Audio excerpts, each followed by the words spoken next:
ದಾರಿಯಲ್ಲಿ ಗೊತ್ತಾಯ್ತು ಅವರಿಗೆ, ಋಷಿಗಳೆಲ್ಲ ಪಲ್ಲಕ್ಕಿ ಹೊರುವವರು ಮಾತಾಡ್ಕೊಂಡ್ರು. ನಾವಾಗಿ ಇವನನ್ನು ತಗೊಂಡು ಹೋಗಿ ಶಚಿ ಮನೆಗೆ ಕಳಿಸಿಟ್ರೆ ನಮಗೂ ಒಂದಿಷ್ಟು ಪಾಪ ಬರ್ತದೆ, ಅವನಿಗೆ ಪಾಪ ಅಲ್ದೇನೆ ಇಂದ್ರ ಪತ್ನಿಯಾದ ಶಚಿಯನ್ನ ಇವನ್ ಅಪೇಕ್ಷೆ ಪಟ್ಟು ಮನೆಗೆ ಹೋದ್ರೆ ನಮಗ್ ಪಾಪ ಬರ್ತದಲ್ಲ ಅಂತ ಅಗಸ್ತ್ಯ ಋಷಿಗಳು ಮೆಲ್ಲ ಮಾತು ಶುರು ಮಾಡಿದ್ರಂತ. ಕುತ್ಕೊಂಡು ಹೋಗ್ತಾ ಇದ್ದಾರೆ, ನಹುಷ ಕೂತ್ಕೊಂಡು ಹೆಮ್ಮೆಂದು ಕೂತಿದ್ದಾನೆ, ಇವತ್ತು ನಾನು ಶಚಿ ಮನೆಗೆ ಹೊರಟು ಬಿಟ್ಟೆ ಅಂತ. ದಾರಿಯಲ್ಲಿ ಅಗಸ್ತ್ಯ ಋಷಿಗಳು ಮಾತು ಶುರು ಮಾಡಿದ್ರಂತ. ಸುಮ್ಮನೆ ಹೋಗೋದೇ ಅರ್ಥಕ್ಕೆ ಏನಾದ್ರೂ ಮಾತಾಡೋಣ. ನಹುಷ, ನೀನು ವೇದ ಪ್ರಮಾಣ ಅಂತ ಒಪ್ತೀಯೋ ಅಪ್ರಮಾಣನೋ ನಿನ್ ಪ್ರಕಾರ ಅಂತ ಶುರು ಮಾಡಿದ್ರು. ವೇದ ಪ್ರಮಾಣನೋ ಅಪ್ರಮಾಣನೋ? ಇವ್ರ ಉದ್ದೇಶ ಏನಿತ್ತು ಅಂತಂದ್ರೆ, ಪ್ರಮಾಣ ಅಂತ ಒಪ್ಪಿದ್ರೆ ನೋಡು, ವೇದ ಪ್ರಮಾಣ ಅಂತಂತಿದ್ದಿ, ವೇದದಲ್ಲೇ ನಿಷೇಧ ಮಾಡಿದ್ದಾರೆ ಈ ರೀತಿ ಮಾಡೋದು, ಆದ್ರಿಂದ ನೀನ್ ತಪ್ಪು ಬಿಟ್ಬಿಡು ಅಂತ ಹೇಳ್ಬೇಕು, ಬುದ್ಧಿವಾದ ಹೇಳ್ಬೇಕು. ಪ್ರಮಾಣ ಅಲ್ಲ ಅಂತಂದ್ರೆ ಅವಾಗ ಅವನನ್ನ ಸಮರ್ಥನೆ ಮಾಡಿ ವೇದ ಪ್ರಮಾಣ ಅಂತ ನಾವು ಸಮರ್ಥನೆ ಮಾಡಬೇಕು. ಅವನು ಅಲ್ಲ ಅಂತಾನೆ, ಆವಾಗ ಅವನು ಸೋಲ್ತಾನೆ, ಕೋಪ ಬರ್ತದೆ, ಸೋತ ಕೋಪ ಬರ್ತದೆ, ಏನಾದ್ರೂ ಮಾಡ್ತಾನೆ, ಶಾಪ ಕೊಟ್ರಾಯ್ತು ಅಂತ. ಇಷ್ಟೆಲ್ಲ ಇಟ್ಕೊಂಡು ಪ್ರಮಾಣನೋ ಅಪ್ರಮಾಣನೋ ಅಂತ ಶುರು ಮಾಡಿದ್ರು. ಇವನು ಯಾವ ಬಾಯಲ್ಲಿ ಹೇಳ್ತಾನೆ ವೇದ ಪ್ರಮಾಣ ಅಂತ? ಶಚಿ ಮನೆಗೆ ಹೊರಟಿದ್ದಾನೆ, ವೇದ ವಿರುದ್ಧ ಕಾರ್ಯಕ್ಕೆ ಹೊರಟು ವೇದ ಪ್ರಮಾಣ ಅಂತ ಯಾವ ಬಾಯಲ್ಲಿ ಹೇಳ್ತಾನೆ? ಇಲ್ಲ, ಅಪ್ರಮಾಣ ಅಂತ ಬಿಡ್ತಾನೆ. ಅಲ್ಲಿಗೆ ಬಿದ್ದ ಹಾಗೆ ಲೆಕ್ಕ. ವೇದ ಅಪ್ರಮಾಣ ಅಂತ ಯಾವಾಗಂದ ಒಂದು ನಾಶ ಆಯ್ತವಂತ. ಅಪ್ರಮಾಣ ಅಂತ ಅಂದ್ಬಿಟ್ಟು, ಅಪ್ರಮಾಣ ಅಂತಂದು ಕೂಡ್ಲೆ ಇವರಿಲ್ಲ ಪ್ರಮಾಣ ಅಂತ ಅಗಸ್ತ್ಯ ಋಷಿಗಳು ಸಾಧನೆ ಮಾಡಿದ್ರಂತೆ. ಅವನಿಗೆ ಉತ್ತರ ಕೊಡ್ಲಿಕ್ಕೆ ಬರಲಿಲ್ಲ. ಆಮೇಲೆ ಸೋತ. ಶೇಷಂ ಕೋಪೇನ ಪೂರಯೇತ್ ಅಂತ ವಾದದಲ್ಲಿ ಸೋತು ಕೂಡಲೇ ಸಿಟ್ಟು ಬಂತು. ಆ ಪಲ್ಲಕ್ಕಿಯಲ್ಲಿ ಕೂತವನೇ ಅಗಸ್ತ್ಯ ಋಷಿಗಳಿಗೆ ಒದ್ದನಂತೆ ಅವರ ತಲೆಗೆ. ಸೋತದ್ದಕ್ಕೆ ಅಷ್ಟು ಸಿಟ್ಟು ಬಂತು, ಇಂದ್ರ ಪದವಿಯಲ್ಲಿ ಕೂತಿದ್ದೀನಿ, ನನ್ನನ್ನು ಸೋಲಿಸ್ತಿರಲ್ಲ ಅಂತ ಒದ್ದಾಗ ಅಗಸ್ತ್ಯ ಋಷಿಗಳ ಜಟೆಯಲ್ಲಿ ಭೃಗು ಋಷಿಗಳು ಅಡಕೊಂಡು ಕೂತಿದ್ರಂತೆ. ಆ ಭೃಗು ಋಷಿಗಳ ಒಳಗೆ ಬ್ರಹ್ಮದೇವರ ಆವೇಶ ಇತ್ತಂತೆ. ಇವನು ಒದ್ದಾಗ ಆ ಏಟು ಅಗಸ್ತ್ಯರಿಗೂ ಬಿತ್ತು, ಅವರ ಜಟೆಯಲ್ಲಿ ಅಡಗಿದಂತಹ ಸೂಕ್ಷ್ಮ ರೂಪದಿಂದ ಕೂತಂತಹ ಭೃಗು ಋಷಿಗಳಿಗೆ ಬಿತ್ತು, ಅವರಲ್ಲಿ ಆವಿಷ್ಟರಾದಂತಹ ಬ್ರಹ್ಮದೇವರಿಗೂ ಬಿತ್ತು. ಕೋಪ ಬಂದು ಒದ್ರೆ ಯಾರ್ಯಾರಿಗೆ ತಲುಪುತ್ತೆ ಅಂತ ನೋಡಿ, ಬ್ರಹ್ಮದೇವರ ತನಕ ಏಟು ಬಿತ್ತು. ತದಾ ಭೃಗುಂ ತಸ್ಯ ಜಟಾಸು ಲೀನಂ ಕದಾಪಿ ತಸ್ಯ ಆಕ್ಷಿಪಥನ್ನ ಯಾತಂ ಆವಿಶ್ಯ ಕಂಜ ಪ್ರಭವಸ್ಯ ಶಾಪ ವ್ರಜಾಶು ಪಾಪ ಜಗರತ್ವಮೇವ. ನನಗೆ ಗೊತ್ತಿದ್ಯಾ ಪಾಪಿಷ್ಟ, ಹೆಬ್ಬಾವಾಗಿ ಬೀಳು ಅಂತ ಶಾಪ ಕೊಟ್ಬಿಟ್ರು ಬ್ರಹ್ಮದೇವ್.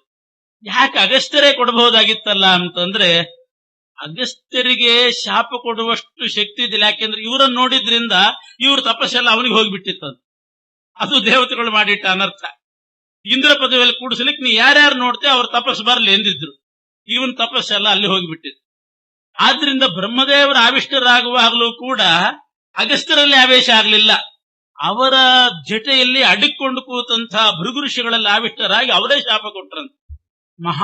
ಎಲ್ಲರ ತಪಸ್ಸು ಜ್ಞಾನ ಬಲ ಇದ್ದದ್ರಿಂದ ಭೃಗು ಋಷಿಗಳ ಶಾಪನೂ ಸಾಕಾಗುವುದಿಲ್ಲ ಅಂತ ಬ್ರಹ್ಮದೇವರೇ ಶಾಪ ಕೊಟ್ರು. ಆಮೇಲೆ ಅವರೇ ಒಂದು ವರನೂ ಕೂಡ ಕೊಟ್ರು, ನೀನು ಹೆಬ್ಬಾವಾಗಿ ಬೀಳು. ಎಷ್ಟೋ ದಿವಸ ಆದ್ಮೇಲೆ ನಿನ್ನ ತೆಕ್ಕೆಯಲ್ಲಿ ಒಬ್ಬ ಸಾಯಂಕಾಲದ ಹೊತ್ತಿಗೆ ಒಬ್ಬ ಬಲಿಷ್ಠ ಬಂದು ನಿನ್ನ ತೆಕ್ಕೆಯಲ್ಲಿ ಸಿಗಿಬೀಳ್ತಾನೆ, ನಿನ್ನ ಬಾಹುಬಲದ ಬಂಧನದಲ್ಲಿ ಸಿಗಿಬೀಳ್ತಾನೆ, ಬಾಹುಬಂಧನದಲ್ಲಿ ಸಿಗಿಬೀಳ್ತಾನೆ. ಅವನು ಮಹಾಬಲಾಧಿಕನಾಗಿರ್ತಾನೆ, ಮಹಾಬಲಿಷ್ಠನಾದರೂ ಕೂಡ ಅವನು ಬಿಡಿಸ್ಕೊಳ್ಳಿಕ್ಕೆ ಪ್ರಯತ್ನ ಮಾಡೋದಿಲ್ಲ. ಆವಾಗ ನಿನ್ನ ತಪಸ್ಸು, ನಿನ್ನ ಜ್ಞಾನ ಎಲ್ಲ ಅವನಿಗೆ ಹೋಗಿಬಿಡ್ತದೆ. ನಿನ್ನ ಬಾಹುಬಂಧನದಲ್ಲಿ ಸಿಕ್ಬಿದ್ದವನಿಗೆಲ್ಲ ಹೋಗಿಬಿಡ್ತದೆ. ನಿನಗೆ ಅವನನ್ನ ಕೊಲ್ಲಿಕ್ಕೂ ಆಗೋದಿಲ್ಲ, ಅಲ್ಲಾಡಿಸಲಿಕ್ಕೂ ಆಗೋದಿಲ್ಲ. ಆಮೇಲೆ ಯಾರಾದರೂ ಒಬ್ಬರು ಬಂದು ನೀನು ಕೇಳಿದ ಪ್ರಶ್ನೆಗಳಿಗೆ ಉತ್ತರ ಕೊಡ್ತಾರೆ, ಆವಾಗ ನಿನಗೆ ಶಾಪ ಮೋಕ್ಷ ಅಂದ್ರಂತೆ ಬ್ರಹ್ಮದೇವರು. ಹೀಗೆ ಆ ನಹುಷ ಇಂದ್ರ ಪದವಿಯಲ್ಲಿ ಕೂತು ಎಲ್ಲರ ತಪಸ್ಸನ್ನ ಬಲವನ್ನ ಪಡ್ಕೊಂಡು ಅದರಿಂದ ದರ್ಪಪಟ್ಟು ದರ್ಪಿಷ್ಠನಾಗಿ ಈ ರೀತಿ ಹೆಬ್ಬಾವಾಗಿ ಬಿದ್ದಿದ್ದ. ಭೀಮಸೇನ ದೇವರು ಬೇಟೆಯಾಡ್ತಾ ಬಂದಾಗ ಈ ಹೆಬ್ಬಾವಿಗೆ ಸಿಕ್ಬಿದ್ದಾಗ ಬಿಡಿಸ್ಕೊಳ್ಳೋ ಪ್ರಯತ್ನ ಮಾಡ್ಲಿಲ್ಲ ಅಂತ. ಯಾಕೆ ಅಂತಂದ್ರೆ ಅವನಿಗೆ ಆ ತಪಸ್ಸು ಬಲ ಜ್ಞಾನ ಎಲ್ಲ ದರ್ಪಕ್ಕೆ ಕಾರಣ ಆಗಿದೆ. ಅದನ್ನೆಲ್ಲ ವಸೂಲ್ ಮಾಡಬೇಕು ಅಂತ ಹಂಗೆ ಇದ್ರು. ಆದ್ರಿಂದ ಯಾರ ಹತ್ರ ಒಳ್ಳೆ ಧನ ಇರ್ತದೆ, ಒಳ್ಳೆ ಜ್ಞಾನ ಇರ್ತದೆ, ಅದನ್ನ ದರ್ಪದಿಂದ ಯಾವ್ದಾವ್ದಕ್ಕೂ ಉಪಯೋಗ ಮಾಡಿಬಿಟ್ರೆ ಅವರದ್ದನ್ನೆಲ್ಲ ವಾಯುದೇವರು ಕಸ್ಕೊಂಡ್ಬಿಡ್ತಾರೆ. ಯಾಕೆ ವಾಯುದೇವರಿಂದಾಗೇ ಬಂದಿರ್ತದೆ, ಅವರದನ್ನ ಕಸ್ಕೊಂಡು ಬಿಡ್ತಾರೆ. ಅದರಿಂದ ಬಂದಂತಹದ್ದನ್ನ ಒಳ್ಳೆ ಜ್ಞಾನ ಸಂಪತ್ತು, ಬಲ ಸಂಪತ್ತು ಇದನ್ನೆಲ್ಲ ಸದ್ವಿನಿಯೋಗ ಮಾಡಬೇಕು. ಇಲ್ಲದಿದ್ರೆ ವಾಯುದೇವರ ವಶ. ಸರ್ವದೇವ ಮುನೀಂದ್ರಾಣಾಂ ಯತ್ತಪಸ್ವಾಮುಪಾಶ್ರಿತಂ ತಚ್ಚ ಸರ್ವಂ ತಮೇವೈತಿ ನಾತ್ರ ಕಾರ್ಯ ವಿಚಾರಣ ಅಂತ ಬ್ರಹ್ಮದೇವರು ಅಂದಿದ್ರು. ಅದೇ ಪ್ರಕಾರ ಬಂದು ಭೀಮಸೇನ ದೇವರು ಸಿಕ್ಬಿದ್ದಿದ್ದಾರೆ. ಇದನ್ನೆಲ್ಲ ಆಚಾರ್ಯರು ನಿರ್ಣಯ ಮಾಡಿ ಹೇಳ್ತಿದ್ದಾರೆ. ನಹಿ ಲೋಕಾವನಂ ಪಾಪಂ ತ್ರೈಲೋಕ್ಯೇಶಸ್ಯ ವಜ್ರಣಃ. ದೇವೇಂದ್ರ ಆ ವೃತ್ರಾಸುರನನ್ನು ಕೊಂದದ್ದು ಅವನಿಗೆ ಪಾಪ ಏನೂ ಆಗಲಿಲ್ಲ. ಇವೆಲ್ಲ ಲೋಕ ಶಿಕ್ಷಣಾರ್ಥವಾಗಿ ಈ ರೀತಿ ನಡೀತು. ಆಮೇಲೆ ಇಂದ್ರ ಇವನ್ ಹೆಬ್ಬಾವಾದ. ಇಂದ್ರ ತಂದೆಲ್ಲ ಜಪ ಮಂತ್ರ ಎಲ್ಲ ಮುಗಿಸಿ ಮಹಾವ್ರತ ಅನ್ನೋ ಯಜ್ಞ ಮಾಡಿ ಪುನಃ ತನ್ನ ಲೋಕಕ್ಕೆ ತಾನು ಹೋಗಿದ್ದಾನೆ. ಭೀಮಸೇನ ದೇವರು ಆ ಮನುಷ್ಯರಾಗಿದ್ರೂ ಆಗ್ತಿತ್ತು ಬಿಡಿಸ್ಕೊಳ್ಲಿಕ್ಕೆ.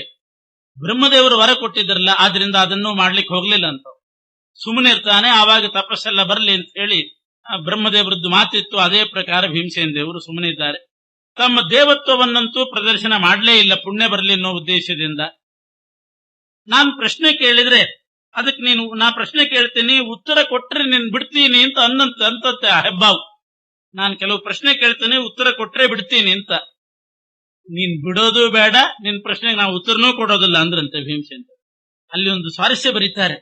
ಏನ್ ಪ್ರಶ್ನೆ ಹೇಳು ಅಂತ ಕೇಳಲಿಲ್ಲಂತೆ ಭೀಮ. ಅದೇನ್ ಪ್ರಶ್ನೆ ಹೇಳು ಅಂತ ಕೇಳಲಿಲ್ಲ. ಯಾಕೆಂದ್ರೆ ಆ ಪ್ರಶ್ನೆ ಕೇಳಿದ ಮೇಲೆ ಏನು ಅಂತ ತಿಳ್ಕೊಂಡ್ಮೇಲೆ ಮತ್ತೆ ನಾನು ಉತ್ತರ ಕೊಡೋದಿಲ್ಲ, ನನ್ನ ಬಿಡುಗಡೆಗಾಗಿ ನಾನು ಉತ್ತರ ಕೊಟ್ರೆ ಅದು ಧರ್ಮ ಲೋಪ ಆಗುತ್ತೆ ಅಂತ ಹೇಳಿದ್ರೆ ಅದು ಮರ್ಯಾದೆ ಹೋಗ್ತಿತ್ತು. ಅದು ನಿನ್ ಪ್ರಶ್ನೆ ಕೇಳಲಿಲ್ಲ.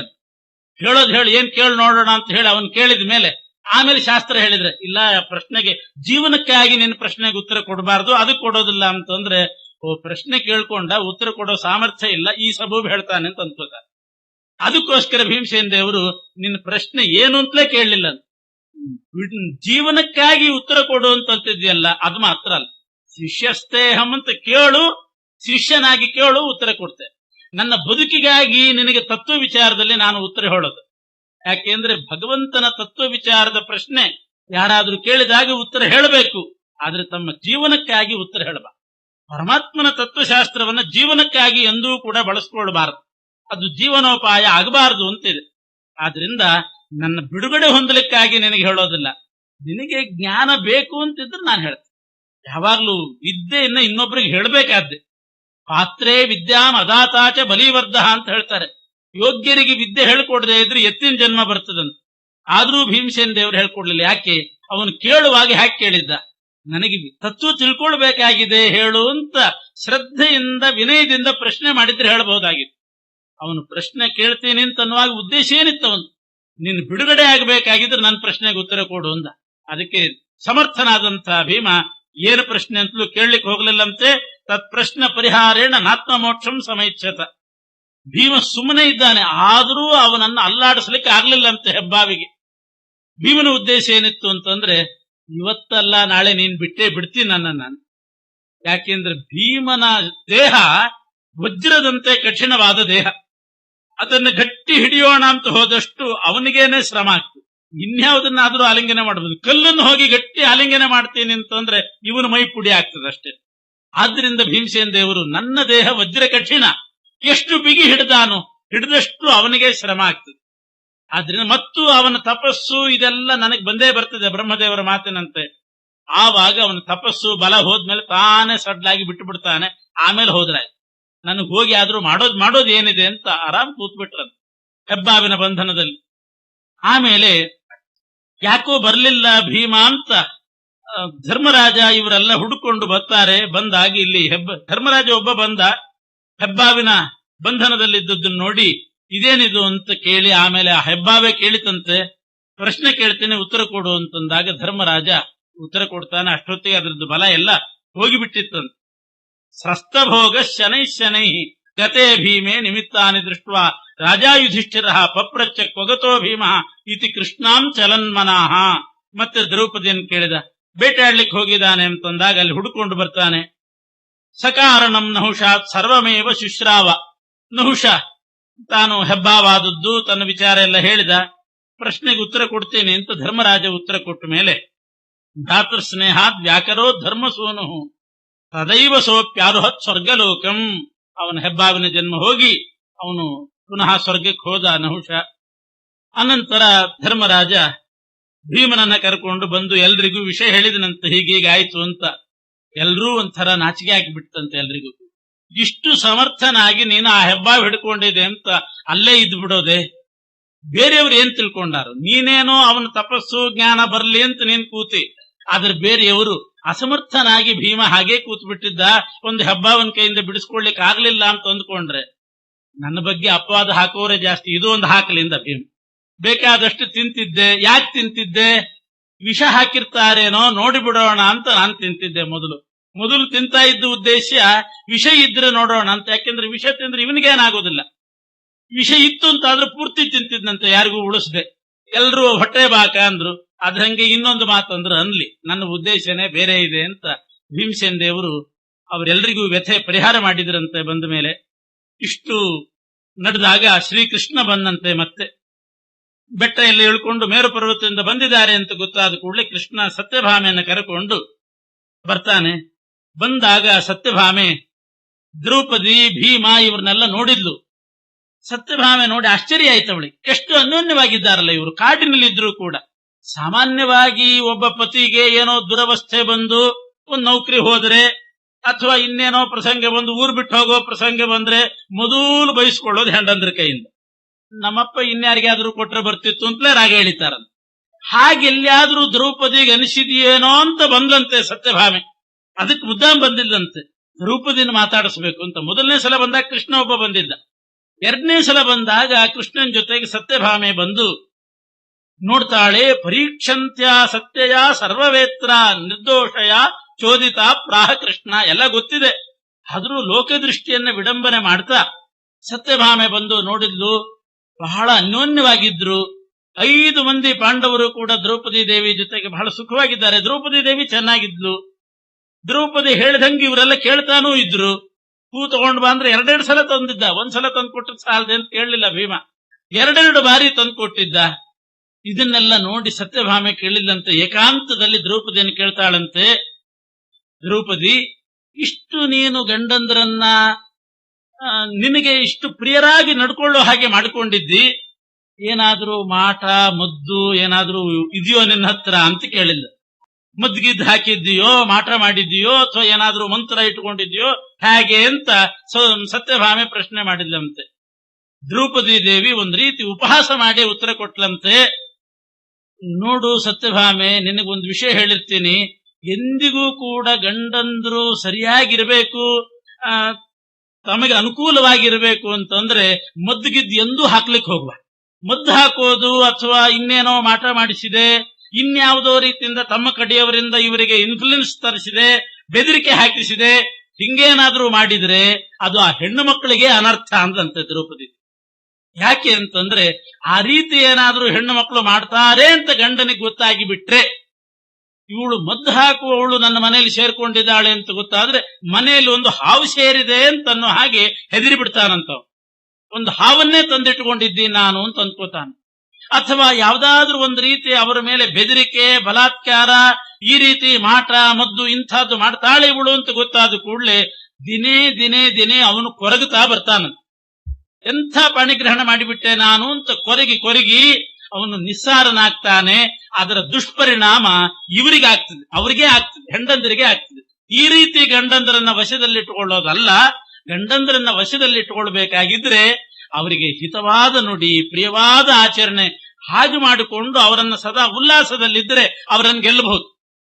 ಯಾವಾಗ್ಲೂ ಅವರಿಗೆ ಮನಸ್ಸಿಗೆ ಖೇದ ಉಂಟು ಮಾಡ್ತಾ ಇದ್ರೆ ಅವನು ಅದರಿಂದ ಬಹಳ ಒಳಗೊಳಗೆ ಬಾಯಿ ಬಿಟ್ಟು ಹೇಳದಿದ್ರು ಕೂಡ ಕೊರಗಿ ಅದರ ಪರಿಣಾಮ ಇವರೇ ಅನುಭವಿಸಬೇಕು. ಇವರೇ ತಾವೇ ತಮ್ಮ ಕೈಯಾರೆ ಗಂಡನನ್ನು ಕಳ್ಕೊಳ್ಳುವಂಥ ಪ್ರಸಂಗ ಬಂದೀತು. ಆದ್ರಿಂದ ಎಂದಿಗೂ ಕೂಡ ಆ ರೀತಿ ಮಾಡ್ತಕ್ಕದ್ದಲ್ಲ ಅಂತ ದ್ರೌಪದಿ ದೇವಿ ಹೇಳಿಲ್ಲಂತೆ. ಇವರಿಬ್ರದ್ದು ನಾಟಕ. ಸತ್ಯಭಾಮೆ ಗೊತ್ತಿಲ್ಲದೆ ಇದ್ದದ್ದೇನಲ್ಲ, ಇವಳಿಗೆ ಗೊತ್ತಿಲ್ಲ ಅಂತ ಇವಳಿಗೂ ದ್ರೌಪದಿ ದೇವಿಗೆ ಹಂಗೇನಲ್ಲ. ಸತ್ಯಭಾಮೆ ಸರ್ವಜ್ಞಳು ಅಂತ ದ್ರೌಪದಿ ದೇವಿಗೂ ಗೊತ್ತಿದೆ. ಆದರೂ ಲೋಕದೃಷ್ಟಿಯಿಂದ ಈ ರೀತಿ ಸಂಭಾಷಣೆ ನಡೆಸಿದಾಗ, ಇದನ್ನು ಮುಂದೆ ವ್ಯಾಸರು ದಾಖಲೆ ಮಾಡಿದಾಗ ಇದು ಮುಂದೆ ಎಲ್ರಿಗೂ ತಿಳಿತದೆ ಅನ್ನೋ ದೃಷ್ಟಿಯಿಂದ ಇಬ್ರು ಸೇರಿ ಈ ರೀತಿ ನಾಟಕ ಆಡಿದ್ರಂತೆ. ಬಹಳ ಬಹಳ ಉತ್ತಮವಾಗಿರ್ತಕ್ಕಂಥ ಒಂದು ಭಾಗ. ಹೆಣ್ಣು ಮಕ್ಕಳಿಗೆಲ್ಲ ಒಂದು ಕಿವಿ ಮಾತು ಹೇಳಿದ ಹಾಗಿದೆ. ಈ ರೀತಿ ಕ್ರೀಡಾರ್ಥಮೇವ ವಚನಂ ಜ್ಞಾತ್ವಾ ಸತ್ಯಾಸಮೀರಿತಂ ತಸ್ಯಾನುಸಾರಿ ವಾಕ್ಯಾನಿ ತತ್ಪ್ರೀತ್ಯಾ ಏವ ಸಾಬ್ರವೀತ್. ಕ್ರೀಡಾರ್ಥವಾಗಿ ಸತ್ಯಭಾಮೆ ಕೇಳಿದ್ದಾಳೆ ಅಂತ ತಿಳ್ಕೊಂಡು ತಾನು ಕೂಡ ಕ್ರೀಡಾರ್ಥವಾಗಿ ಕೊಡಬೇಕಾದ ಉತ್ತರವನ್ನು ದ್ರೌಪದಿ ದೇವಿ ಕೊಟ್ಟಿದ್ದಾಳೆ. ಆಮೇಲೆ ಕೃಷ್ಣನು ಸ್ವಲ್ಪ ದಿವಸ ಅಲ್ಲೇ ಇದ್ದು ಪಾಂಡವರ ಜೊತೆಗಿದ್ದು ಮತ್ತೆ ಸತ್ಯಭಾಮೆಯನ್ನು ಕರ್ಕೊಂಡು ಹೋದನಂತೆ. ಪಾಂಡವರು ಮತ್ತೆ ಅದೇ ದ್ವೈತವನದಲ್ಲಿರುವಾಗ ಒಮ್ಮೆ ಜಯದ್ರಥ ಅಂತ ಒಬ್ಬ, ಅವನನ್ನು ಸೈಂಧವ ಅಂತ ಕರೀತಾರೆ. ಆ ಜಯದ್ರಥ ಯಾವುದೋ ಸ್ವಯಂವರಕ್ಕೆ ಹೋಗ್ತಿದ್ನಂತೆ. ಅಷ್ಟೊತ್ತಿಗೆ ಅವನಿಗೆ ಒಂದು ಮದುವೆ ಆಗಿತ್ತು. ಧೃತರಾಷ್ಟ್ರನ ಅಳಿಯ, ದುಶ್ಯಲೆ ಗಂಡ ಜಯದ್ರಥ ಅಂದ್ರೆ. ದುಶ್ಯಲ ಅಂತ 200 ಜನರಿಗೆ ಒಬ್ಳು ತಂಗಿ, ಆ ದುರ್ಯೋಧನನ ತಂಗಿ ಗಂಡ. ಆ ಜಯದ್ರಥ ಇನ್ನೊಂದು ಸ್ವಯಂವರಕ್ಕೆ ಹೋಗ್ತಿದ್ದ. ಯಾವುದೋ ಊರಿನಲ್ಲಿ ಸ್ವಯಂವರ ಆಗ್ತಿದೆ, ಆಕೆನ್ನೇನ ಮದುವೆ ಮಾಡ್ಕೊಳ್ಳೋಣ ಅಂತ ಹೋಗ್ತಿದ್ದ. ಜೊತೆಗೆ ಅವನ ಸ್ನೇಹಿತ ಕೋಟಿ ಕಾಶ್ಯ ಅಂತ ಒಬ್ಬ ಇದ್ದ. ಕಾಶಿ ದೇಶದ ರಾಜ, ಕಾಶ್ಯ ಅಂತ ಕರೀತಿದ್ರು, ಕೋಟಿ ಅಂತ ಅವನ ಹೆಸರು. ಆ ಕೋಟಿ ಕಾಶ್ಯನ ಜೊತೆಗೆ ಹೋಗ್ತಿರುವಾಗ ಅಕಸ್ಮಾತ್ ಆ ಕಾಡಿನ ಮೂಲಕ ಹೋಗ್ತಿದ್ರಂತೆ. ಅಲ್ಲೊಂದು ಆಶ್ರಮದ ಬಾಗಿಲಲ್ಲಿ ದ್ರೌಪದಿ ನಿಂತಿದ್ದಾಳೆ. ಆ ದ್ರೌಪದಿ ತ್ರಿಲೋಕ ವನಿತಾಧಿಕ ರೂಪಸಾರ ಅಂದಿದ್ದಾರೆ, ಅಂಥ ಸೌಂದರ್ಯ. ಆ ದ್ರೌಪದಿಯನ್ನು ಮೊದಲು ನೋಡಿದವನು ಕೋಟಿ ಕಾಶ್ಯ. ನೋಡಿದ ಆಶ್ರಮದಲ್ಲಿ ಯಾರೂ ಇದ್ದಿಲ್ಲ, ಪಾಂಡವರು ಯಾರೂ ಇದ್ದಿಲ್ಲಂತೆ. ಪಾಂಡವರೆಲ್ಲ ಧೌಮ್ಯಾಚಾರ್ಯ ಇದ್ರಲ್ಲ, ಪುರೋಹಿತರು, ಅವರನ್ನು ಬಿಟ್ಟು ಅವರೆಲ್ಲ ಎಲ್ಲೆಲ್ಲೋ ಹೋಗಿದ್ದಾರೆ. ಆ ಲೋಕ ವನಿತಾಧಿಕ ರೂಪ ಸಾರಳಾದ ದ್ರೌಪದಿಯನ್ನು ನೋಡಿ ಕೋಟಿಕಾಶನಿಗೆ ಅನಿಸ್ತಂತೆ, ಜಯದ್ರಥ ಅಲ್ಲಿ ನೋಡು ಒಬ್ಬಾಕಿ ನಿಂತಿದ್ದಾಳೆ, ನೀನ್ ಅಲ್ಲಿ ತನಕ ಸ್ವಯಂವರಕ್ಕೆ ಹೋಗಿ ಆ ಕನ್ಯೆಯನ್ನ ಆ ಸ್ವಯಂವರದಲ್ಲಿ ಗೆಲ್ಲಕ್ಕೆ ಆಗ್ತದೋ ಬಿಡ್ತದೋ, ಯಾಕೆ ಇಲ್ಲಿ ಯಾರೂ ಇದ್ದಂಗಿಲ್ಲ, ಆ ಕನ್ಯೆಯನ್ನ ಯಾಕೆ ನೀನು ಮದುವೆ ಮಾಡ್ಕೊಳ್ಬಾರ್ದು ಅಂತ ಅಂದ. ಹಂಗಾರೆ ಹೋಗಿ ಕರ್ಕೊಂಡು ಬಾ ಅಂದ ಇವನು. ಬಂದಂತೆ, ಬಂದು ಹೇಳಿದ್ರೆ ದ್ರೌಪದಿ ದೇವಿ ಅಲ್ಲಗಳದ್ದು. ಆಮೇಲೆ ತಾನೇ ಬಂದಂತೆ, ಬಂದು ಯಾರೂ ಇಲ್ಲ, ನೀನು ನನ್ನನ್ನು ವಿವಾಹ ಮಾಡ್ಕೊಳ್ಬಹುದಲ್ಲ ಅಂತ ಕೈ ಹಿಡಿದು ಎಳೆದ್ನಂತೆ. ದ್ರೌಪದಿ ದೇವಿ ದಬ್ಬಿ ಬಿಟ್ರು. ದಬ್ಬಿದಾಗ ಬಿದ್ದವನಿಗೆ ಇನ್ನೂ ಸಿಟ್ಟು ಬಂತು. ಹೋಗಿ ಮತ್ತೆ ಬಲಾತ್ಕಾರವಾಗಿ ಆಕ್ರಮಣ ಮಾಡಿ ಎಳ್ಕೊಂಡು ಹೋಗಿ ರಥದಲ್ಲಿ ಕೂಡಿಸಿಕೊಂಡಂತೆ. ರಥದಲ್ಲಿ ಕೂಡಿಸ್ಕೊಂಡು ಹೊರಡ್ತಾ ಇದ್ದಾನೆ. ಇಂಥ ಪರಿಸ್ಥಿತಿ ಬಂತು. ವನವಾಸಕ್ಕೆ ಬಂದಾಗ ಇದರದ್ದೆಲ್ಲ ಶಿಕ್ಷೆ ಆಗಬೇಕಾದದ್ದು ಮೂಲತಃ ದುರ್ಯೋಧನನಿಗೆ. ಅವನಿಗೆ ಆಗೋದಾಗೆ ಆಗ್ತಿದೆ. ಈ ಪರಿಸ್ಥಿತಿ ಬಂದಾಗ ದ್ರೌಪದಿ ದೇವಿ ಧೌಮ್ಯಾಚಾರನ್ನ ಕೂಗಿ ಕರೆದ್ಲಂತೆ, ಅಗ್ನಿ ಪಾತ್ರ ಸಮೇತವಾಗಿ ಬಂದುಬಿಡ್ರಿ ಅಂತ. ಯಾಕೆಂದ್ರೆ ಅಗ್ನಿ ಹಂಗೆ ಬಿಡಬಾರ್ದು, ನೀವು ಬನ್ನಿ. ಧೌಮ್ಯಾಚಾರರು ಅಗ್ನಿ ಹಿಡ್ಕೊಂಡು ಓಡ್ತಾ ಇದ್ದಾರೆ. ಹಿಂದಿನಿಂದ ಮುಂದಿನಿಂದ ರಥ ಹೋಗ್ತಾ ಇದೆ. ಧೌಮ್ಯಾಚಾರು ಜೋರಾಗಿ ಭೀಮಾ ಭೀಮಾ ಅಂತ ಕೂಗಿದ್ರಂತೆ. ಅದು ಎಲ್ಲೋ ಹೋದಂತ ಪಾಂಡವರಿಗೆ ಭೀಮನಿಗೆ ಕೇಳಿಸ್ತು. ಭೀಮಸೇನ ಓಡಿ ಬಂದ. ಆವಾಗ ಧೌಮ್ಯಾಚಾರ ಓಡ್ತಿದ್ದಾರೆ, ರಥ ಮುಂದೆ ಹೋಗ್ತಾ ಇದೆ. ಗೊತ್ತಾಗಿ ಭೀಮಸೇನ ಮೊದಲು ಅವರನ್ನ ಅಲ್ಲಿ ಬಾಣ ಪ್ರಯೋಗ ಮಾಡಿ ಆ ರಥವನ್ನ ನಿಲ್ಲಿಸಿ ಕೋಟಿಕಾಶ್ಯನನ್ನ ಮೊದಲು ಶಿರಚ್ಛೇದ ಮಾಡಿ ಕೊಂದಂತೆ. ಆಮೇಲೆ ಜಯದ್ರಥನನ್ನು ಹಿಡಿದ. ಎಲ್ಲ ಹೇಳಿದ್ದು ದ್ರೌಪದಿ ದೇವಿಯನ್ನ. ದ್ರೌಪದಿಯನ್ನ ಧೌಮ್ಯಾಚಾರನ ಕೊಟ್ಟು ಕಳಿಸಿ ಯುದ್ಧ ಪ್ರಾರಂಭ ಆಯಿತು. ಕೋಟಿಕಾಶ್ಯನನ್ನ ಶಿರಚ್ಛೇದ ಮಾಡಿ ಮೊದಲು ಅವನು ಸೂಚನೆ ಮಾಡಿದ, ಅಲ್ಲಿ ಸ್ವಯಂವರಕ್ಕೆ ಬೇಡ, ಇವಳನ್ನ ಎಳ್ಕೊಂಡು ಹೋಗುವಂತ ಸೂಚನೆ ಮಾಡಿದವನು ಕೋಟಿಕಾಶ್ಯ. ಅವನನ್ನು ವಧೆ ಮಾಡಿ ಆಮೇಲೆ ಜಯದ್ರಥನನ್ನು ಹಿಡ್ಕೊಳ್ಳುವಾಗ ಧರ್ಮರಾಜ ಹೇಳಿದನಂತೆ, ಇವನು ನಮಗ್ ಬಂಧುನೇ ಆಗಬೇಕು ಅಂತಾನೆ. ದುಶ್ಯಲೆ ಗಂಡ ಅಂದ್ರೆ ನಮಗೂ ತಂಗಿ ಗಂಡನೇ ಭಾವ ಅಂತಂದ. ಸುಮ್ಮನೆ ಅಭಾವ ಮಾಡಿಬಿಡ್ಬೇಡ ಇವನನ್ನ, ಭಾವನಾಗೇ ಉಳಿಲಿ ಅಂತಂದಾಗ ಭೀಮಸೇನ ದೇವರಿಗೂ ಇರ್ಲಿ ಅಂತ ಅನಿಸ್ತಂತೆ. ಮುಂದೆ ಅವನಿಂದ ಆಗೋ ಕೆಲಸ ತುಂಬಾ ಇದೆ, ಇರ್ಲಿ ಅಂತ ಉಳಿಸಿ. ಆದ್ರೆ ದ್ರೌಪದಿ ದೇವಿ ಮಾತ್ರ ಹೇಳಿದಂತೆ, ಧರ್ಮರಾಜ ಅವನನ್ನೇನು ಮಾಡೋದು ಬೇಡ, ಕೋಟಿಕಾಶ್ಯನನ್ನು ಕೊಂದೆ ಅಲ್ಲ, ಇರ್ಲಿ, ಜಯದ್ರಥನ್ ಕೊಲ್ಲೋದು ಬೇಡ, ಅವ್ನು ನಮಗ್ ಸಂಬಂಧಿಕ ಆಗಬೇಕು ಅಂತಂದಾಗ ದ್ರೌಪದಿ ಮಾತ್ರ ಹೇಳಿ ಹೋಗಿದ್ದಂತೆ ಧೌಮ್ಯಾಚಾರ ಜೊತೆಗೆ ಹೋಗುವಾಗ. ಇಲ್ಲ, ಅವನನ್ನು ಕೊಲ್ಲೇಬೇಕು ಅಂತ ಹೇಳಿ ಹೋಗಿದ್ದಂತೆ. ಇಲ್ಲಿ ದ್ರೌಪದಿ ಮಾತನ್ನ ಮೀರಿದನೋ ಅಂತ ಸಂದೇಹ ಬರ್ತದೆ. ಆದ್ರೆ ಕೊಲ್ಲಬೇಕು ಅನ್ನೋದಕ್ಕೆ ಭೀಮಸೇನ ದೇವರು ಬೇರೆ ರೀತಿ ವ್ಯಾಖ್ಯಾನ ಮಾಡಿ ಅವಳ ಮಾತನ್ನು ಸರಿಪಡಿಸಿದರು. ಆ ಜಯದ್ರಥನನ್ನು ಹಿಡ್ಕೊಂಡು ಬಂದು ಅವನ ತಲೆ ಬೋಳಿಸಿ 5 ಕಡೆ ಅಲ್ಲಲ್ಲಿ ಜುಟ್ಟು ಬಿಡಿಸಿದ್ರಂತೆ. ವಿಕಾರಗೊಳಿಸಿ ಜುಟ್ಟು ಬಿಡಿಸಿ ಆ ಜಯದ್ರಥನನ್ನು ಹಿಡ್ಕೊಂಡು ಬಂದು, ಅಷ್ಟೊತ್ತಿಗೆ ಆಗಲೇ ಸಾವಿರಾರು ಮುನಿಗಳೆಲ್ಲ ಸೇರಿದ್ರು. ಅವರೆಲ್ಲರ ಸಮಕ್ಷಮದಲ್ಲಿ ದ್ರೌಪದಿ ದೇವಿ ಕಾಲಿಗೆ ಬೀಳಿಸಿ ಅವನ ಬಾಯಿಂದ ಅನಿಸಿದ್ರಂತೆ, ನಾನು ದ್ರೌಪದಿ ದೇವಿಗೆ ದಾಸ ಅಂತ ಹೇಳು ಬಾಯಲ್ಲಿ ಅಂತ. ಅಷ್ಟು ಹೇಳಿದ ಮೇಲೆ ಬಿಟ್ರಂತೆ. ದ್ರೌಪದಿ ದೇವಿಗೆ ಪರವಾಗಿಲ್ಲ, ನಾನು ಕೊಲ್ರಿ ಅಂತಂದ್ರೆ ಅದಕ್ಕಿಂತ ಹೆಚ್ಚಿಂದ ಮಾಡಿದ್ರಲ್ಲ ಭೀಮಸೇನ ದೇವರು ಅಂತ ಸಮಾಧಾನ ಆಯ್ತಂತೆ. ಕೊಂದದ್ದಕ್ಕಿಂತ ಹೆಚ್ಚಾಯ್ತು, ಅದಕ್ಕಿಂತ ಅವನಿಗೆ ಸತ್ರೆ ಆಗಬಹುದಿತ್ತು ಅಂತ ಅನಿಸ್ತಂತೆ. ಅಷ್ಟು ಅವಹೇಳನ ಮಾಡಿ ಭೀಮಸೇನ ದೇವರು ದ್ರೌಪದಿ ದೇವಿಗೆ ಮನಸ್ಸಂತೋಷ ಪಡಿಸಿದ್ದಾರೆ.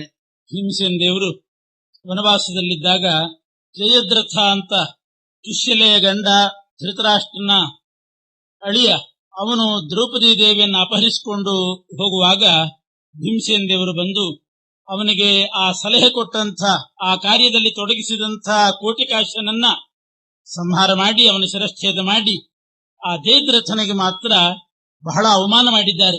ಪಂಚಶಿಖೀಕೃತ 5 ಶಿಖೆಯನ್ನ ತಲೆ ಮೇಲೆ ಬಿಟ್ಟು ಉಳಿದ ಕಡೆಯಲ್ಲೆಲ್ಲ ಬೋಳಿಸಿ ದ್ರೌಪದಿ ದೇವಿಯ ಕಾಲಿಗೆ ಬೀಳಿಸಿ ಸರ್ವರ ಸಮಕ್ಷಮದಲ್ಲಿ ನಾನು ದ್ರೌಪದಿಯ ದಾಸ ಅಂತ ಹೇಳಿಸ್ಬಿಟ್ಟು ಬಹಳ ಅವಮಾನ ಆಯ್ತು ಅವನಿಗೆ. ದಾಸ ಅಂತೇನೋ ಹೇಳಿಸಿದ್ರು, ಹೇಳಿದ ದಾಸ ಅಂತ ಹೇಳಿದ, ಆದ್ರೆ ಇನ್ನಷ್ಟು ಅವನಿಗೆ ದ್ವೇಷ ಜಾಸ್ತಿ ಆಯ್ತಂತೆ ದ್ರುಪದರಾಜನ ಹಾಗೆ. ದ್ರುಪದರಾಜನು ಕೂಡ ಬಂದು ದ್ರೋಣಾಚಾರ್ಯ ಹತ್ರ ಹೇಳಿದ, ನಾನು ನಿಮ್ಮನ್ನ ಸ್ನೇಹಿತರು ಅಂತ ಒಪ್ಕೊಳ್ತೀನಿ ಅಂತ ಹೇಳಿದ. ಆದ್ರೆ ಈ ಶತ್ರುತ್ವವನ್ನೇ ಬೆಳೆಸ್ಕೊಂಡ, ಬಾಯಿ ಮಾತಿನಿಂದ ಹೇಳಿದರೂ ಕೂಡ ಒಳಗೊಳಗೆ ಶತ್ರುತ್ವ ಬೆಳೀತು. ಅದರಂತೆ ಈ ಜಯದ್ರಥನೂ ಕೂಡ ದಾಸೋ ದ್ರೌಪದ್ಯಾಹ ಅಹಮಿತ್ತೇವ ವಾಕ್ಯೇ ತೇನೈವೋಕ್ತೆ ಭೀಮಸೇನೋಪಿ ಅಮುಂಚತ್. ನಾನು ದ್ರೌಪದಿಯ ದಾಸ ಅಂತ ಬಾಯಿಗೆ ಹೇಳಿದ ಮೇಲೆ ಭೀಮಸೇನ ದೇವರು ಬಿಟ್ಟರು ನಿಜ, ಆದ್ರೆ ಅವನು ಅದರಿಂದ ಇನ್ನಷ್ಟು ದ್ವೇಷ ಬೆಳೆಸಿಕೊಂಡು ಕಾಡಿಗೆ ಹೋಗಿ ತಪಸ್ಸು ಮಾಡಿದ್ನಂತೆ. ಜಯದ್ರಥ ಕಾಡಿಗೆ ಹೋಗಿ ರುದ್ರದೇವರನ್ನು ಕುರಿತು ತಪಸ್ಸು ಮಾಡಿದ. ಶಿವ ಪ್ರತ್ಯಕ್ಷನಾದಾಗ ವರ ಕೇಳಿದನಂತೆ, ನನಗೆ ಮುಂದೆ ಪಾಂಡವರನ್ನೆಲ್ಲರನ್ನೂ ಕೂಡ ನಾನು ಎದುರಿಸಬೇಕು, ಪಾಂಡವರನ್ನ ನಾನು ಗೆಲ್ಲಬೇಕು ಅಂತ ಒಂದು ವರ ಕೊಡ್ರಿ ಅಂತ ಕೇಳ್ತಾ ಇದ್ದಾನೆ. ರುದ್ರದೇವರು ಹೇಳಿದ್ರಂತೆ, ಋತೇರ್ಜುನಾತ್, ಆಯ್ತು ನೀನು ಪಾಂಡವರನ್ನೆಲ್ಲ ತಡಿತಿ, ಆದ್ರೆ ಅರ್ಜುನನ್ನ ಮಾತ್ರ ಏನೋ ಮಾಡ್ಲಿಕ್ಕೆ ಆಗುವುದಿಲ್ಲ ನಿನಗೆ. ಋತೇರ್ಜುನಾತ್ ಯಾಕೆ ಅಂದ್ರೆ ಅರ್ಜುನಸ್ಯ ತುಷ್ಟೋ ಹಿ ತಪಸಾ ಶಿವ. ರುದ್ರದೇವರು ಅರ್ಜುನನ ತಪಸ್ಸಿನಿಂದ ಬಹಳ ಪ್ರೀತರಾಗಿದ್ರು. ಅದಕ್ಕೋಸ್ಕರ ಅರ್ಜುನನ್ನು ಬಿಟ್ಟು ಉಳಿದವರನ್ನ ನೀನ್ ತಡಿತಿ ಅಂತ ವರ ಕೊಟ್ರು, ಉಳಿದವ್ರನ್ನ ಎದುರಿಸ್ತಿ ಅಂತ ವರ ಕೊಟ್ರು. ಆದ್ರೆ ಭೀಮಸೇನ ದೇವರನ್ನಂತೂ ಎದುರಿಸಲಿಕ್ಕೆ ಸಾಧ್ಯ ಇಲ್ಲ. ವರ ಏನೋ ಕೊಟ್ರು ರುದ್ರದೇವರು, ಆದ್ರೆ ಭೀಮಸೇನನ ವಿಷಯದಲ್ಲಿ ಅದು ವ್ಯರ್ಥ ಆಯಿತು ಅಂತಲೇ ತಿಳ್ಕೊಳ್ಬೇಕು. ಎಷ್ಟೋ ಬಾರಿ ಹೀಗೆ ಯಾರಿಂದಲೂ ಕೂಡ ನಿಮಗೆ ವಧ ಇಲ್ಲದೆ ಹೋಗ್ಲಿ ಅಂತ ವರ ಕೊಟ್ಟಿರ್ತಾರೆ, ಅದನ್ನೆಲ್ಲ ಭೀಮಸೇನ ದೇವರು ಮೀರಿದ್ದಾರೆ. ಅದರಂತೆ ಜಯದ್ರಥನ ವಿಷಯದಲ್ಲಿಯೂ ಕೂಡ ಹಾಗೆ ಅಂತ ತಿಳ್ಕೊಳ್ಬೇಕು. ಈ ರೀತಿ ವರ ಪಡೆದ ಜಯದ್ರಥ ಅದು ಮುಂದೆ ಉಪಯೋಗ ಬೀಳುತ್ತದೆ. ಅಭಿಮನ್ಯುವಿನ ವಧೆ ಕಾಲದಲ್ಲಿ ಅದು ಅವನಿಗೆ ಉಪಯೋಗ ಬಿತ್ತು. ಯುದ್ಧ ಆಗುವಾಗ ಪಾಂಡವರು ಒಂದು ವ್ಯೂಹ ರಚನೆ, ಕೌರವರು ಒಂದು ವ್ಯೂಹ ರಚನೆ ಮಾಡಿರ್ತಾರೆ. ಆ ವ್ಯೂಹವನ್ನ ಭೇದಿಸಿಕೊಂಡು ಅಭಿಮನ್ಯು ಒಳಗೆ ನುಗ್ಗುತ್ತಾನೆ. ಆವಾಗ ಅವನಿಗೆ ಅಂಗರಕ್ಷಕರಾಗಿ ಹೋಗಬೇಕು ಅಂತ ಹಿಂದೆ ಧರ್ಮರಾಜ, ನಕುಲ, ಸಹದೇವ ಇವರೆಲ್ಲ ಹೋಗ್ತಾರೆ. ಜಯದ್ರಥ ಅವರನ್ನು ತಡೆದು ಬಿಡ್ತಾರೆ. ಭೀಮಸೇನ ದೇವರು ಆ ಕಡೆ ಪ್ರವೃತ್ತಿ ಮಾಡಲಿಲ್ಲ, ಪರಮಾತ್ಮನ ಸಂಕಲ್ಪ ತಿಳ್ಕೊಂಡು ಸುಮ್ಮನೆ ಕೂತು. ಇವರನ್ನೆಲ್ಲ ಅವನು ತಡೆದ. ಆವಾಗ ಒಳಗಡೆ ಹೋಗಿ ಏಕಾಕಿಯಾಗಿ ಅವನು ಅಭಿಮನ್ಯು ಸಾಯಬೇಕಾದ ಪ್ರಸಂಗ ಬಂತು. ಈ ರೀತಿ ಪಾಂಡವರೋಧನಂ, ಪಾಂಡವರನ್ನು ಎದುರಿಸಬೇಕು, ತಡೆಯಬೇಕು ಅಂತೇನು ಕೇಳಿದ್ದ. ಆ 3 ಜನರನ್ನ ಆವಾಗ ತಡೆದಿದ್ದಾನೆ. ಅರ್ಜುನ ಅಂತೂ ಅಲ್ಲಿ ಇದ್ದೇ ಇದ್ದಿಲ್ಲ ಆವಾಗ. ಹೀಗೆ ಜಯದ್ರಥ ರುದ್ರದೇವರ ತಪಸ್ಸು ಮಾಡಿ ಅವರಿಂದ ವರ ಪಡೆದು ಅವನು ಹೋದ. ಆನಂತರ ಪಾಂಡವರು ಪುನಃ ಅಲ್ಲೇ ಕಾಡಿನಲ್ಲಿ ವಾಸ ಮಾಡ್ತಾ ಇದ್ದಾಗ ಮಾರ್ಕಂಡೇಯ ಋಷಿಗಳು ಬರ್ತಾರೆ. ಮಹಾಭಾರತದಲ್ಲಿ ಮಾರ್ಕಂಡೇಯ ಸಮಾಸ್ಯ ಪರ್ವ ಅಂತ ಒಂದಿದೆ. ಮಾರ್ಕಂಡೇಯ ಸಮಾಸ್ಯ ಅಂತಂದ್ರೆ ಅವರ ಜೊತೆಗೆ ಕೂತುಕೊಂಡು ಬೇಕಾದಷ್ಟು ಅವರು ಹೇಳಿದ ಕಥೆಗಳನ್ನೆಲ್ಲ ಕೇಳಿದ್ದಾರೆ. ಆ ಮಾರ್ಕಂಡೇಯ ಸಮಾಸ್ಯ ಪರ್ವದಲ್ಲಿ ಮಾರ್ಕಂಡೇಯರು ಅನೇಕ ಕಥೆಗಳನ್ನ, ರಾಮದೇವರ ಚರಿತ್ರೆ ಇದೆಲ್ಲ ಅಲ್ಲಿ ಬರ್ತದೆ, ಬೇಕಾದಷ್ಟು ಕಥೆಗಳನ್ನು ಹೇಳಿದ್ರೆ. ಮಾರ್ಕಂಡೇಯಸ್ತದಾಗತ್ಯ ತೇಷಾಂ ಕಥಯತ್ ಕಥಾ ಬಹ್ವಶ್ಚೈವ ವಿಚಿತ್ರಾಶ್ಚ ಭಾಷಾತ್ರಯ ಸಮನ್ವಿತಾಃ. ಅಲ್ಲಿ ಮಾತ್ರ ಒಂದೇ ನಿರ್ಣಯ ಕೊಡ್ತಾರೆ ಆಚಾರ್ಯ. ಮಾರ್ಕಂಡೇಯ ಋಷಿಗಳು ಹೇಳಿದಂತಹ ಕಥೆಗಳಲ್ಲಿ 3 ವಿಧವಾದ ಭಾಷೆಗಳಿದ್ವು ಅಂತ. 3 ವಿಧ, ಕನ್ನಡ, ಇಂಗ್ಲಿಷು, ಹಿಂದಿ, ಇಂಥ ಭಾಷೆ ಅಲ್ಲ, ಪುರಾಣದಲ್ಲೇ ಬರ್ತಕ್ಕಂಥ ಭಾಷೆ. ಅದು ಕಥೆ ಹೇಳುವ ಶೈಲಿ. ಅದು 3 ವಿಧವಾದಂತಹ ಭಾಷೆ. ಅದರಲ್ಲಿ ಮಾರ್ಕಂಡೇಯರು ಹೇಳುವಾಗ ಗುಹ್ಯ ಭಾಷಾ, ದರ್ಶನ ಭಾಷಾ, ಇಂಥ ಸಮಾಧಿ ಭಾಷಾ, ಈ ಭಾಷೆಗಳಿಂದ ಅನೇಕ ಕಥೆಗಳನ್ನು ಹೇಳಿದ್ರಂತೆ. ಶ್ರೀಮದಾಚಾರ್ಯರು ಸ್ಥೂಲವಾಗಿ ಪುರಾಣಗಳನ್ನು ಅಧ್ಯಯನ ಮಾಡುವವರಿಗೆ ಒಂದು ಎಚ್ಚರಿಕೆ ಕೊಡ್ತಿದ್ದಾರೆ. ಪುರಾಣ ಅಧ್ಯಯನ ಮಾಡುವಾಗ, ಮಹಾಭಾರತ ಓದುವಾಗ 3 ವಿಧವಾದ ಭಾಷೆ ಇರ್ತದೆ ಅಂತ ಎಚ್ಚರಿಕೆ ಇಟ್ಟುಕೊಂಡು ಓದ್ಬೇಕು.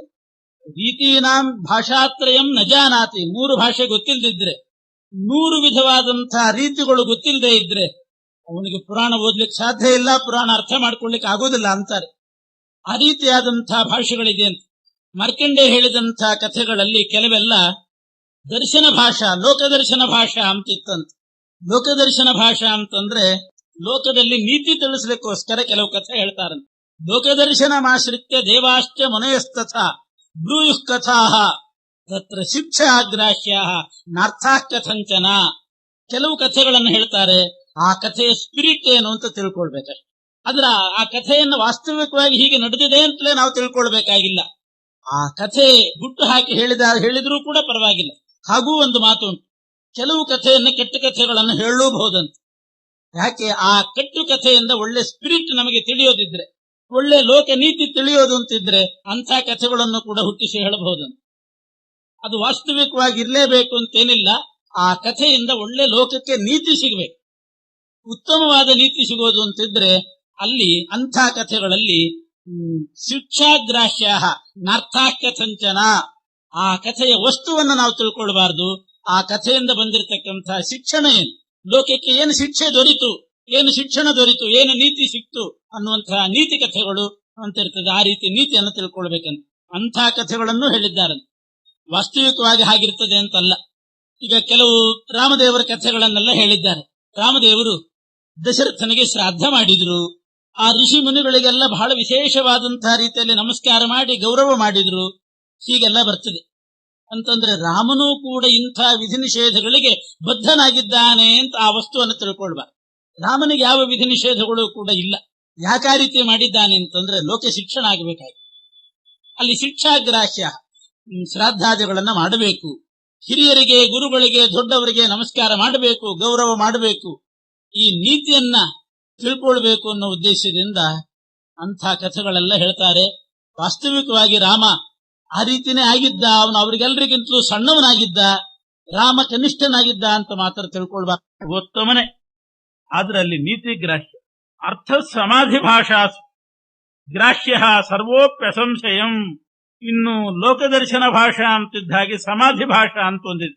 ಸಮಾಧಿ ಭಾಷಾ ಅಂತಂದ್ರೆ ಏನ್ ಹೇಳ್ತಾರೆ ಆ ವಸ್ತು, ಕಥಾ ವಸ್ತುವನ್ನೇ ಯಥಾವತ್ತಾಗಿ ತಿಳ್ಕೊಳ್ಬೇಕಂತೆ, ಅದು ಸಮಾಧಿ ಭಾಷಾ ಅಂತ ಅದಕ್ಕೆ ಹೆಸರು. ವಿಷ್ಣು ಸರ್ವೋತ್ತಮ, ವಿಷ್ಣು ರಾಕ್ಷಸರನ್ನು ಸಂಹಾರ ಮಾಡಿದ ಅಂತಂದ್ರೆ ವಾಸ್ತವಿಕವಾಗಿ ಮಾಡಿದ್ದಾನೆ. ಅವನ ಸರ್ವೋತ್ತಮತ್ವವು ವಾಸ್ತವಿಕವಾಗಿ ಪಾರಮಾರ್ಥಿಕ ಪ್ರಮೇಯ, ಅದು ಸತ್ಯವೇ. ಈ ರೀತಿಯಾಗಿ ವಿಷ್ಣು ಸಜ್ಜನರಿಗೆ ಸಂರಕ್ಷಕನಾಗಿದ್ದಾನೆ, ದುಷ್ಟರನ್ನ ನಿಗ್ರಹ ಮಾಡ್ತಾನೆ. ಇದೆಲ್ಲ ಕೃಷ್ಣನ ಕಥೆ, ಪಾಂಡವರಿಗೆ ಅನುಗ್ರಹ ಮಾಡಿದ ಇಂಥದ್ದೇನು ಬಂತು ಕೆಲವೆಲ್ಲ, ಅದನ್ನೆಲ್ಲ ಸಮಾಧಿ ಭಾಷೆಯಲ್ಲಿ ಹೇಳಿದ್ದು. ಅದು ವಾಸ್ತವ, ಆ ವಸ್ತುವನ್ನೇ ಹಾಕಿ ತಿಳ್ಕೋಬೇಕಂತ. ಅಲ್ಲಿ ಶಿಕ್ಷೆನೂ ತಗೊಳ್ಬಹುದು, ವಸ್ತುವನ್ನೂ ಇಟ್ಕೊಳ್ಬೇಕು. ಇನ್ನು ಲೋಕದರ್ಶನ ಭಾಷಾ ಇದ್ದ ಹಾಗೆ ಪರದರ್ಶನ ಭಾಷಾ ಅಂತ ಮತ್ತೊಂದಿದೆ. ಪರದರ್ಶನ ಭಾಷಾ ಅಂತಂದ್ರೆ ಬೇರೆ ಬೇರೆ ದೇವತೆಗಳನ್ನ ಉತ್ತಮರು ಅಂತ ಹೇಳುವಂತಹ ಕೆಲವು ಕಥೆಗಳು ಬರ್ತದೆ. ಅಂಥ ಕಥೆಗಳು ಬಂದಾಗ ಇದು ವೇದವ್ಯಾಸ ದೇವರ ದರ್ಶನ ಅಲ್ಲ. ದರ್ಶನ ಅಂದ್ರೆ ಸಿದ್ಧಾಂತ, ಇದು ವೇದವ್ಯಾಸ ದೇವರ ಸಿದ್ಧಾಂತ ಅಲ್ಲ. ಬೇರೆ ಬೇರೆ ಮತ ಪ್ರವರ್ತಕರಿದ್ದಾರೆ, ಅವರ ಸಿದ್ಧಾಂತ ಅಂತ ವ್ಯಾಸರು ಹೇಳಿರ್ತಾರೆ. ಶಿವನನ್ನು ಸರ್ವೋತ್ತಮ ಅಂತ ಒಂದ್ ಕಡೆ ಹೇಳಿದ್ರೆ ಇದು ವ್ಯಾಸರ ಸಿದ್ಧಾಂತ ಅಂತಲ್ಲ. ಆ ರೀತಿಯಾದ ಮತ ಪ್ರವರ್ತಕರಿದ್ದಾರೆ, ಅವರ ಸಿದ್ಧಾಂತವನ್ನು ವ್ಯಾಸರು ಅನುವಾದ ಮಾಡಿದ್ದಾರೆ. ಕೆಲವು ಕಡೆ ಹಾಗೆ ತಿಳ್ಕೊಳ್ಬೇಕು. ವೇದದಲ್ಲಿ ಇಂಥ ಪರದರ್ಶನ ಅಂತ ಬರ್ತದೆ. ವೇದದಲ್ಲಿ ಪರದರ್ಶನ ಬಂದಾಗ ಅಂದ್ರೆ ಈಗ ವೇದದಲ್ಲೇನೆ ರುದ್ರ ಸರ್ವೋತ್ತಮ ಅಂತ ಬಂತು ಅಂತ ಇಟ್ಕೊಳ್ಳಿ. ಅಲ್ಲೇನ್ ಮಾಡ್ಬೇಕು ಅಂತಂದ್ರೆ ಅಲ್ಲಿ ಅದು ಯಾರ್ದೋ ದರ್ಶನ ಅಂತಲ್ಲ, ಅದು ವೇದದ ದರ್ಶನ. ಅಂದ್ರೆ ಎಲ್ಲರದ್ದು ದರ್ಶನನೇ. ವೇದ ದರ್ಶನ ಎಲ್ಲರೂ ಒಪ್ಪಬೇಕಾದ್ದು, ಎಲ್ಲ ವೈದಿಕರು ಒಪ್ಪಬೇಕಾದ್ದು. ಆದ್ರಿಂದ ರುದ್ರ ಸರ್ವೋತ್ತಮ ಅಂತ ವೇದದಲ್ಲೇನಾದ್ರೂ ಬಂದಾಗ ಅದು ಒಂದು ರೀತಿಯಲ್ಲಿ ಪರದರ್ಶನ, ಅದು ವೈದಿಕ ಪರದರ್ಶನ ಅಂತ ಹೆಸರು. ಪುರಾಣಗಳಲ್ಲಿ ಈ ರೀತಿ ಶಿವ ಸರ್ವೋತ್ತಮ ಅಂತ ಅವರ ದರ್ಶನವನ್ನ ವ್ಯಾಸರು ಹೇಳ್ತಾ ಇದ್ದಾರೆ ಅಂತ ಭಾವಿಸ್ಬೇಕಂತ. ಅದು ವ್ಯಾಸರ ದರ್ಶನ ಅಲ್ಲ. ವೇದ ಹೇಳಿದಾಗ ವೇದನೆ ಒಂದು ಕಡೆ ರುದ್ರ ಸರ್ವೋತ್ತಮ ಅಂತ ಹೇಳಿತು ಅಂತ ಇಟ್ಕೊಳ್ರಿ, ಅದು ಯಾರದ್ದೋ ದರ್ಶನ, ವೇದದ್ದಲ್ಲ, ವ್ಯಾಸರದ್ದಲ್ಲ, ಹಂಗೆ ತಿಳ್ಕೊಳ್ಬಾರ್ದು. ಅದು ವೇದದ್ದೇ ದರ್ಶನ.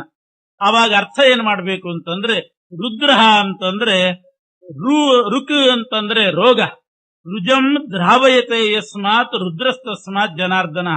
ಅಲ್ಲಿ ರುದ್ರ ಅನ್ನೋ ಶಬ್ದಕ್ಕೆ ವಿಷ್ಣು ಅಂತ ಅರ್ಥ. ಈ ರೀತಿ ವೇದದಲ್ಲಿ ಬಂದಾಗ ಬೇರೆ ಬೇರೆ ದೇವತೆಗಳ ಹೆಸರು ಬಂದಾಗ ಎಲ್ಲವನ್ನ ಪರಮಾತ್ಮನಲ್ಲಿ ಸಮನ್ವಯ ಮಾಡಿಬಿಡ್ಬೇಕು, ಭಗವತ್ಪರವಾಗಿ ಅರ್ಥ ಮಾಡ್ಕೊಳ್ಬೇಕು. ಇದಕ್ಕೆ ವೈದಿಕ ಪರದರ್ಶನ ಅಂತ ಕರೀತಾರೆ. ಲೌಕಿಕ ಪರದರ್ಶನ ಅಂತಂದ್ರೆ ಆಯಾ ಮತದವರದ್ದನ್ನ ಅನುವಾದ. ಸೂರ್ಯನೇ ಸರ್ವೋತ್ತಮ ಅಂತ ಬಂತು ಅಂದ್ರೆ ಅದು ಸೌರ ಮತ ಅಂತಿದೆ, ಆ ಮತವನ್ನ ಅನುವಾದ ಮಾಡಿದ್ದಾರೆ ವ್ಯಾಸರು, ಹಂಗೆ ತಿಳ್ಕೊಳ್ಬೇಕು.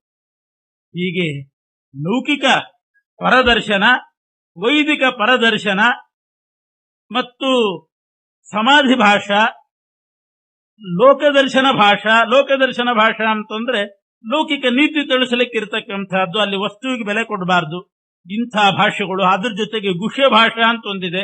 ಗುಹ್ಯ ಭಾಷಾ ಅಂದ್ರೆ ವಸ್ತುವಿನೇ ಗ್ರಾಹ್ಯ, ಆದ್ರೆ ಚಮತ್ಕಾರವಾಗಿ ಆ ಪದಗಳ ಪ್ರಯೋಗದಿಂದ ಅರ್ಥನೇ ಆಗ್ಲಿಕ್ಕಿಲ್ಲ, ಆ ರೀತಿ ಹೇಳಿರ್ತಾರೆ. ಅಥವಾ ಏನೋ ಅಪಾರ್ಥ ಆಗಬೇಕು, ಏನೂ ಅರ್ಥ ಆಗಲಿಕ್ಕಿಲ್ಲ.